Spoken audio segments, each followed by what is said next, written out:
हम लोगों ने क्लास 10 में I know why the caged bird sings ये वाला पोएम करा था।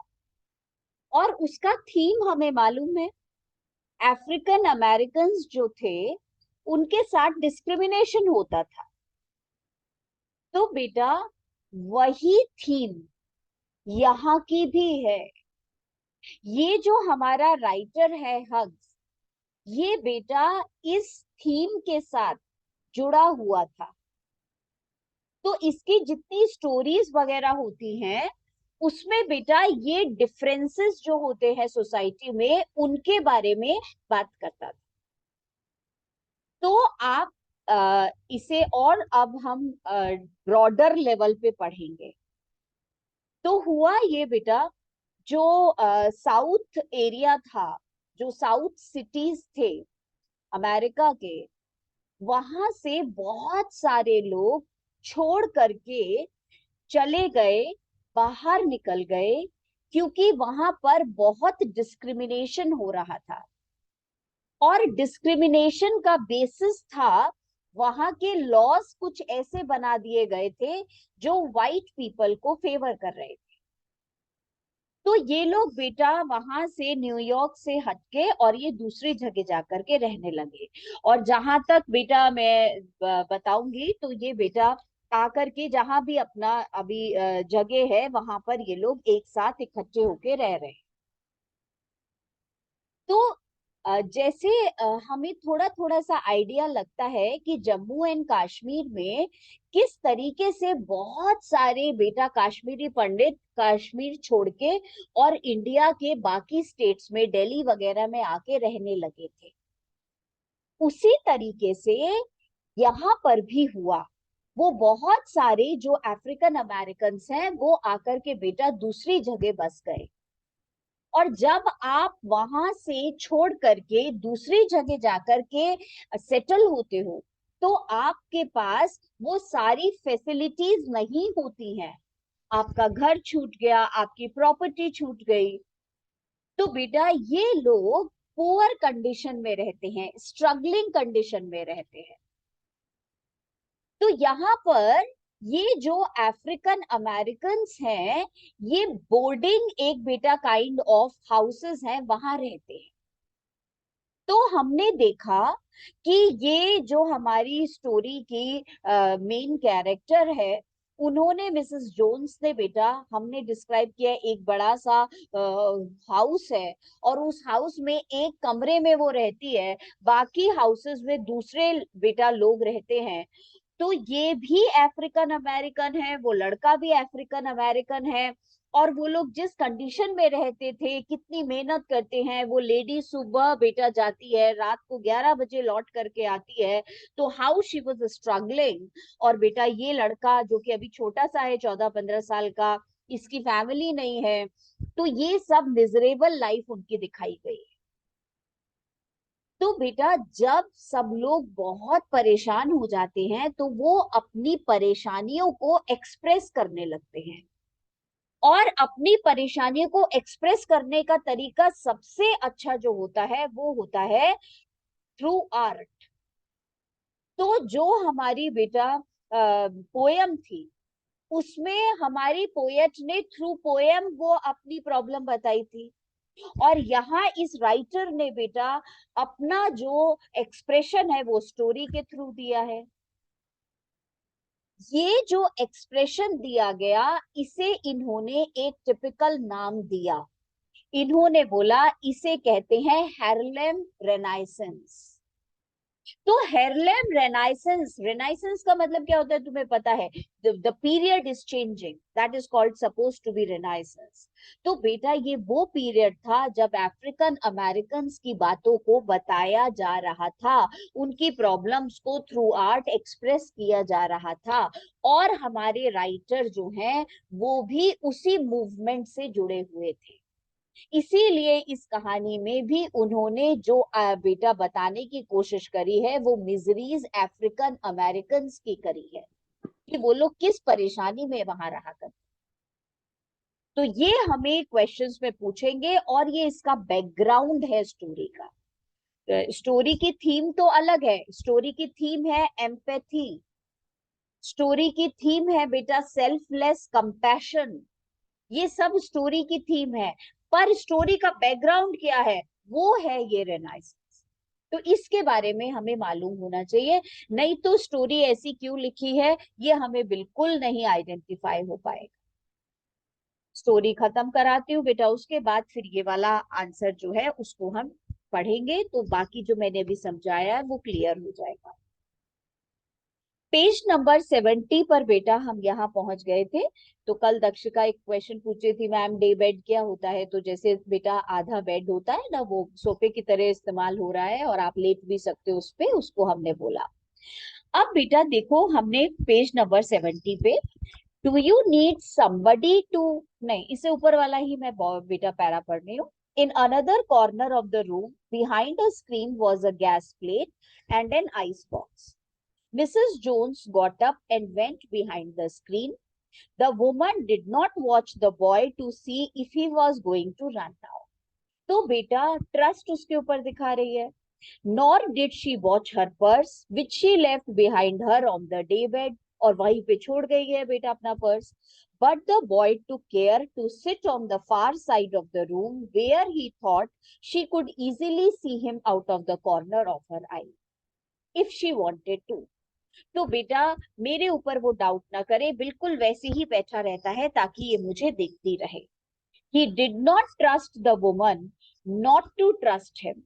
और बेटा उसको बिल्कुल भी ये विश्वास नहीं है कि ये वुमन मेरे ऊपर ऐसा ना हो कि विश्वास ना करे। And he did not want to be mistrusted now. क्योंकि एक बार तो उसने उसको अटैक किया ही है और अब वो नहीं चाहता। Do you need somebody to go to the store? Asked the boy, maybe to get some milk or something. देखो ट्रांसफॉर्मेशन आ गया ना। अब कहता है आपको कुछ चाहिए तो नहीं स्टोर पे से, आपको मैं ला करके दे सकता हूँ, पर इनडायरेक्टली बोल रहा है। तो कह रहा है आपको किसी की जरूरत नहीं है जो स्टोर से आपको सामान ला दे। डोंट बिलीव आई डू, ना ना ना बिल्कुल नहीं मुझे जरूरत है। Unless you just want sweet milk yourself, हाँ तुम्हें अगर स्वीट मिल्क पीना है तो तुम जाके ला सकते हो। I was going to make coke out of this canned milk I got here, मेरे पास ये कैंड मिल्क है, इसका मैं कोक मिल्क तैयार कर रही हूँ। That will be fine said the boy, नहीं मुझे स्वीट मिल्क नहीं चाहिए, मेरे लिए ये कोक ही ठीक है। That will be fine said the boy. She heated some lima beans and ham she had in the ice box. बेटा आइस बॉक्स कल भी समझाया था, वो रेफ्रिजरेटर की तरह यूज होता है। तो बेटा उसमें जो है वो सारा सामान अपना रखी हुई है। लाइमा बीन्स निकाले और बेटा वही काइंड ऑफ पल्सेस जैसे राजमा टाइप के, और उसने हैम निकाला, मीट बेटा पोर्क पिग का मीट, और made the Coca and set the table, और बेटा सब अपना लगा करके खाना उसके साथ शेयर कर रही। The woman did not ask the boy anything about where he lived or his folks. Folks का मतलब people, family, or anything else that would embarrass him. वो नहीं चाहती बेटा फैमिली की बात करके, इसके पास्ट की बात करके इसको अनकंफर्टेबल किया जाए।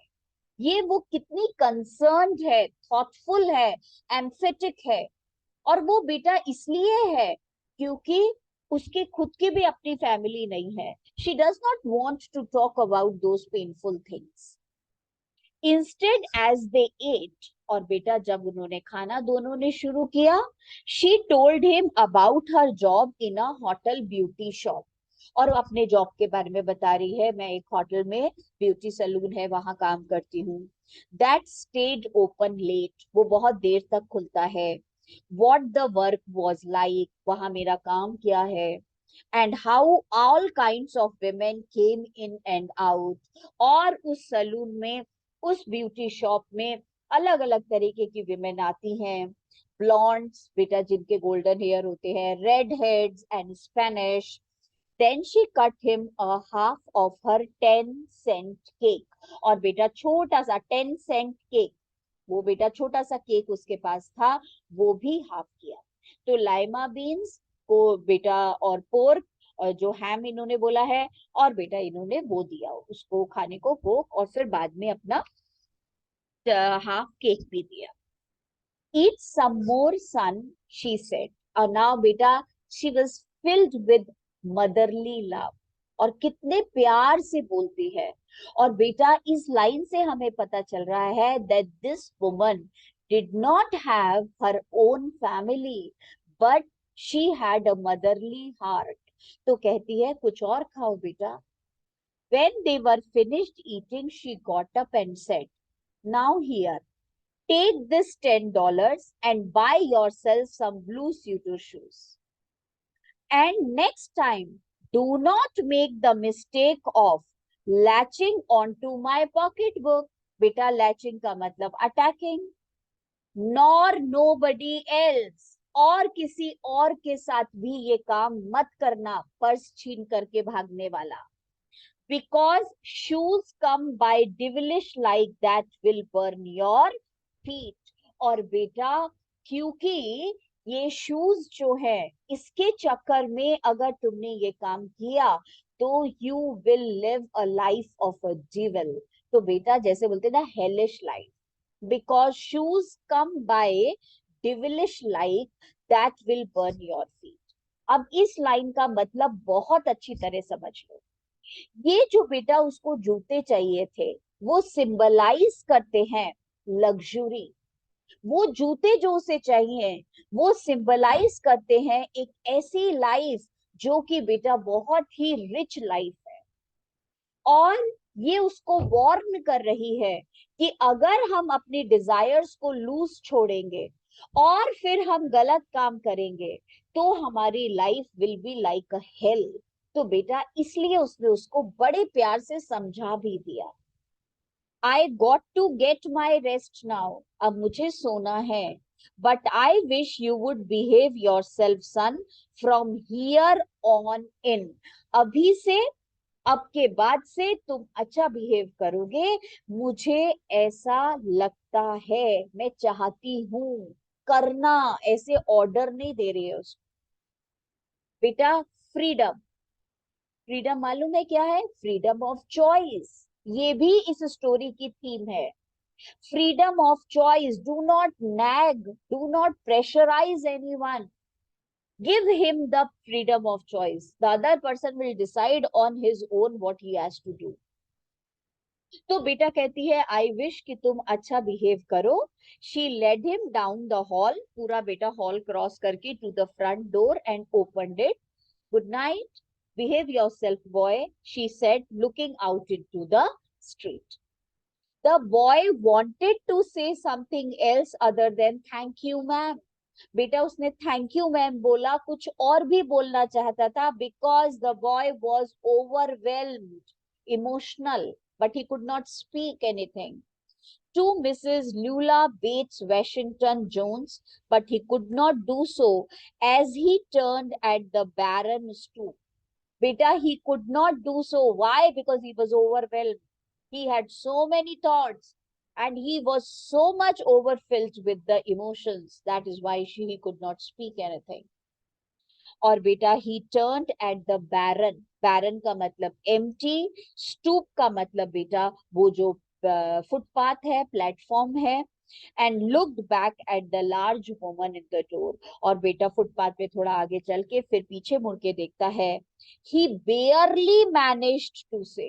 बेटा बेयरली का मतलब नॉट एट ऑल, हार्डली. सिर्फ उसके मुंह से ये निकल पाया thank you before she shut the door. And he never saw her again. बेटा फिर दोबारा उसको नहीं देखा. Because the boy was transformed, because the boy had a different life, because that woman had played her role and that was the thing that had impacted the child so much. तो बेटा यहाँ पर ये जो नाम दिया हुआ है ना, मिसेस लूला बेट्स वॉशिंगटन जोन्स, इसका सिंपल मतलब ये है बेटा, this lady was a lonely woman. She had all the motherly feelings, but she did not have her own family. In spite of the fact that she married twice, इतना लंबा surname बेटा, तो ऐसा indicate होता है कि शायद she married twice, और बेटा दो दो तीन तीन सरनेम्स हैं, तो एक खुद का होगा, दो जगह शादी करी होगी, तो इतना लंबा हो गया बेटा surname. But still she was loan. Yes, she was lonely, but she had the power of love, and that strongest power in her heart which could transform the other child. और बेटा उसकी लाइफ उसने संभाली. ये हमारा thank you ma'am story जो थी वो है बेटा. और थैंक यू मैम कहने का मतलब आप समझ गए क्या जरूरी था उसको थैंक यू कहना.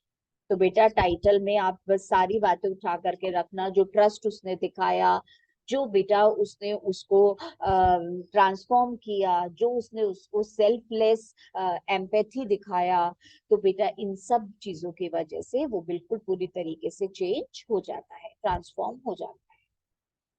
अब आप नोट्स निकालो, और नोट्स का ये वाला क्वेश्चन, क्वेश्चन नंबर 1, बड़े ध्यान से सुनो. Briefly describe the house where Mrs. Jones lived. 5 marks का क्वेश्चन है बेटा. जहां मिसेस जोन्स रहती हैं उनका घर डिस्क्राइब करो. तो उनका घर तो हम डिस्क्राइब कर देंगे, बड़ा सा घर है, उसके एक कमरे में रहती है, बाकी सारे कमरों में और लोग रहते हैं. पर बेटा ये भी बताना पड़ेगा कि ऐसे बोर्डिंग हाउसेस क्यों होते थे उस जमाने में. तो हम इसको भी इसमें लिखेंगे. That is the background of the story which I just explain you. Now listen. The lady, Mrs. Lula Bates Washington Jones, held the boy by his neck and dragged him down the street to her house. She lived in a boarding house. Boarding house मतलब it was a large kitchenette furnished room. एक कमरा है बेटा, उसी में kitchen बनाया हुआ है पार्टीशन लगा के. At the rear of the house. Rear का मतलब बैक पोर्शन, घर के पीछे उसका कमरा है बेटा. Where she made him sit. वहां ले जाके उसको बिठा दे. The boy could hear other rumors.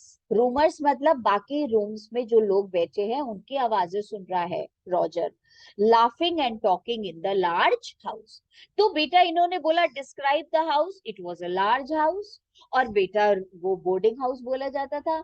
अलग अलग रूम में अलग अलग लोग रहते होते थे, और रात तक आराम से अपना वहां पे बेटा टॉकिंग और लाफिंग चल रहा है.